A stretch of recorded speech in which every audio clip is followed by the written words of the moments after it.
How does one feel that deep sense of connection and awe and wonder at the mystery of life? And how does one walk with that feeling inside of us?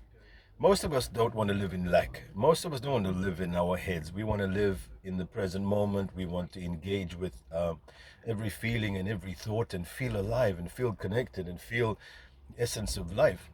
The reason we can't do this is because we've become numb. We've become numb to experiences. We've become numb to sensations, to the smallest things. Our eyes, our ears, our skin, our entire being, our emotional content, our hearts are numb. They don't. They're not resonating lightly. They're resonating heavily. Even when we cry, sometimes are those cries tears of joy, or are they hiding an underlying pain? And so, what we have to do is to realize that the reason we don't perceive the miracles of life and the mysteries of taste and smell and touch, or the faces of all these incredible people on these planets, on this planet with amazing detail, and not one of them is the same. Each one is different, and these beautiful shapes of faces and of bodies and of animals and of plants, and you can just stare at the wonder. It's incredible.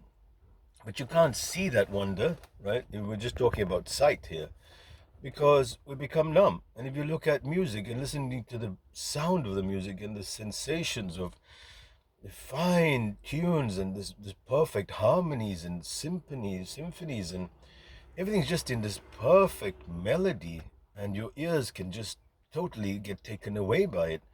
Or the sensations of touch, when you're touching a flower or you're touching a human being, touching a child, touching a person about to pass on into the next realm, touching metal, touching stone, is these incredible sensations that we feel, but we don't feel them either because we become numb.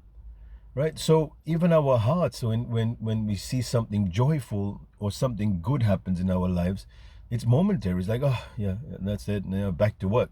Well, how about pausing and just like being in wonder at the incredible beauty of this moment or of this thing that's occurred to you? Because we become numb. So how do we unnumb ourselves? That's the most important question. How do we be so truly in awe of the magnificence of life?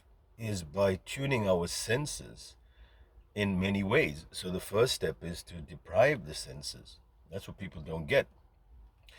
You can't go look for nicer things is because you're numb. So how do you become unnumb is by depriving yourself. In other words, don't be stimulated by everything and everyone. Restrict yourself. For instance, when I fast and I don't eat, and then at night when I have that meal, it's like, oh, I can taste every sensation, right? In the same way, with whatever you do, don't listen to music for a while, and especially the phones and the easy access. I mean, my daughter saw this wallpaper, and it was magnificent wallpaper on my computer screen, and she said, "Wow, is that a tree?" And I said, "Yeah, isn't it beautiful?" But they're just everywhere. These magnificent pictures of the universe and of trees and of nature, they're everywhere. And they're just on our desktops, but they're marvelous things. But because we see them everywhere, we become numb, right? We just tune it out. And that's what the eyes do and the senses do. They tune out for what's irrelevant and then tune in for what is. And generally, it's about survival. So if something causes me pain, then I'll watch it. And if something doesn't bother me, I won't even notice it. And so that's why when they restore sight in people that have lost their eyesight, they become overwhelmed. In fact, the moment that they restore their eyesight, these people retreat back into a dark corner because the senses of the eyes are overloaded. There's just so much happening at the same time. They're seeing the textures, the patterns, the colors, the different fabrics, the different gradients and shades, and it's just like almost like a trip on acid. But then when we see all these things every day, we become numb because it's just become mundane. That's the one sense of numbness. And the other sense of numbness is refusing to feel, allowing yourself to fall in love because you're avoiding pain. You don't want to do this because if you do that, then someone will take advantage of you and stuff. We don't even fall truly in love with the person that we're with or the thing that we're with. because we're afraid that they may hurt us. So we hold back how much we love and how much we fall deeply in love into everything and everyone. So love without fear and live without fear.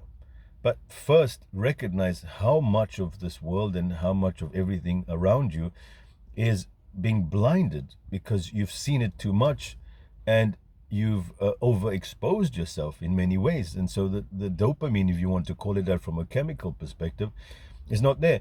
So one of the yogic practices is you go into a cave for 3 days, total deprivation, right? And then you come out and you're, wow, fresh air, the senses, the sounds of the birds, and you're overwhelmed again.